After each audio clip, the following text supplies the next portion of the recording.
அனைவருக்கும் வணக்கம்.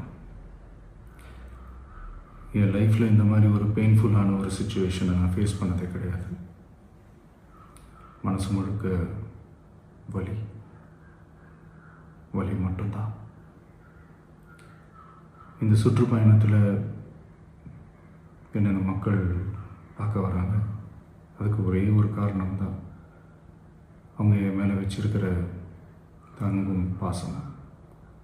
அந்த அன்புக்கும் பாசத்துக்கும் நான் எப்பவும் கடமைப்பட்டிருக்கிறேன். அதனால தான் இந்த சுற்றுப்பயணத்தில் மற்ற எல்லா விஷயங்களையும் தாண்டி மக்களுடைய சேஃப்டி, அதில் எந்த காம்ப்ரமைஸும் பண்ணிடக்கூடாதுன்றதுக்காக தான் அது என் மனசில் ரொம்ப ஆழமாக இருக்கும் அந்த எண்ணம்.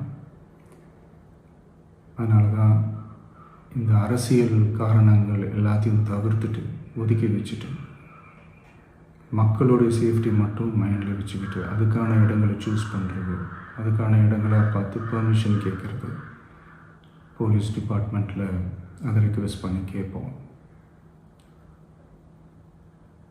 ஆனால் நடக்கக்கூடாதது நடந்துருச்சு. நானும் மனுஷன் தானே. அந்த நேரத்தில் அத்தனை பேர் பாதிக்கப்பட்டு இருக்கும்போது எப்படி அந்த ஊரை விட்டுட்டு என்னால் கிளம்பி வர முடியும்?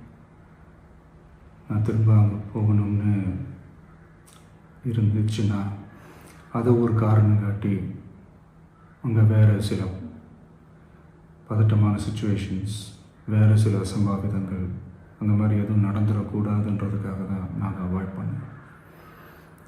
இந்த நேரத்தில் சொந்தங்களை இழந்து தவிக்கிற அத்தனை குடும்பங்களுக்கும் என்னுடைய ஆழ்ந்த இரங்கலை தெரிவிச்சுக்கிறேன். எனக்கு தெரியும், என்ன சொன்னாலும் இது ஈடேயாகாதுன்னு எனக்கு தெரியும். ஹாஸ்பிட்டலில் ட்ரீட் பண்ணிகிட்ருக்கிற எல்லாருமே சீக்கிரமாக க்யூர் ஆகி வரணுன்றதை இந்த நேரத்தில் நான் வேண்டிக்கிறேன். கூடிய சீக்கிரமே உங்கள் எல்லாரையும் நான் சந்திக்கிறேன். இந்த நேரத்தில் எங்களுடைய வலிகளை, எங்களுடைய நிலைமையை புரிஞ்சுக்கிட்டு எங்களுக்காக பேசின அரசியல் கட்சிகளை சார்ந்த நண்பர்கள், தலைவர்கள் அனைவருக்கும் என்னுடைய நன்றியை தெரிவிச்சுக்கிறேன். கிட்டத்தட்ட ஒரு 5 மாவட்டத்துக்கு பிரச்சாரத்துக்கு போனோம். இந்த மாதிரி எதுவுமே நடக்கல. ஆனால் கரூரில் மட்டும் ஏன் எப்படி நடக்குது, எப்படி நடக்குது?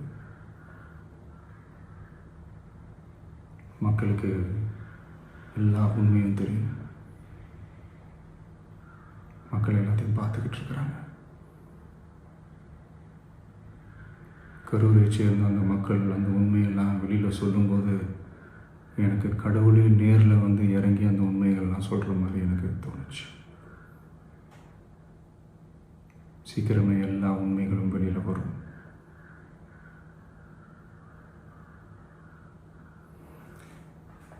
எங்களுக்கு தரப்பட்ட இடத்துல நாங்கள் போய் அந்த ஸ்பாட்டில் நின்று நாங்கள் பேசிட்டு வந்தோம். அதை தாண்டி எந்த தவறும் எங்கள் சைடில் நாங்கள் எதுவுமே செய்யலை. பட் இருந்தாலும் எங்கள் கட்சியை சேர்ந்த நிர்வாகிகள், தோழர்கள் மேலே எஃப்ஐஆர், அது மட்டும் இல்லை சோஷியல் மீடியாவை சேர்ந்த நண்பர்கள், தோழர்கள் அவங்க மேலே எஃப்ஐஆர்லாம் போட்டு இப்போ பிடிச்சிக்கிட்டு இருக்கிறாங்க.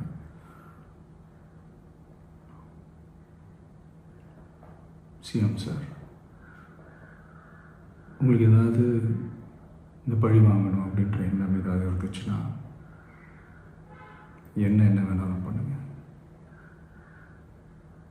அவங்க மேலே கை வைக்காதீங்க.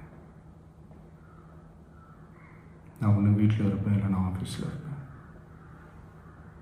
என்ன வேணாலும் செய்யுங்க.